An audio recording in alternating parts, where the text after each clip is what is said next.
স্বাভাবিকভাবেই যে কোনো একটি রাজনৈতিক দলের অবশ্যই রাজনৈতিক দর্শন থাকবে, সেটি ছাড়া তো কখনো রাজনৈতিক দল সম্ভব নয়।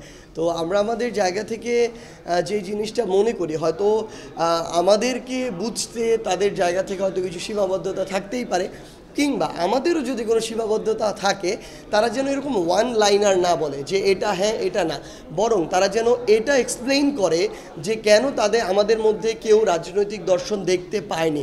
এটা যদি করে তাহলে আমরা আমাদের জায়গা থেকে ওই ব্যাখ্যাটা দাঁড় করাতে পারি যে আসলে এই জায়গাটিতে আমাদের কোনো সীমাবদ্ধতা আছে কি না, নাকি তারা বুঝতে পারেনি।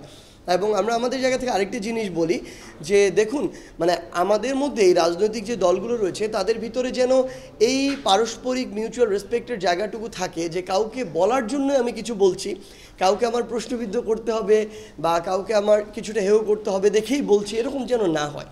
বরং আমার যদি কনক্রিট কিছু থাকে তখনই যেন আমি বলি, এবং আমার যদি কোনো পরামর্শ থাকে সেটিও যেন আমরা দিই।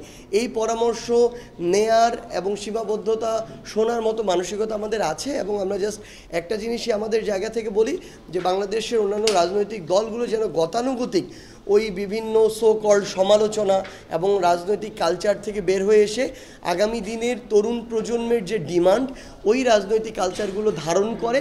এবং আমরা স্পষ্ট করে বলি আমরা মধ্যম পন্থাকে এবং বাংলাদেশ পন্থাকে সামনে রেখে আমাদের এই রাজনীতি করে যাব।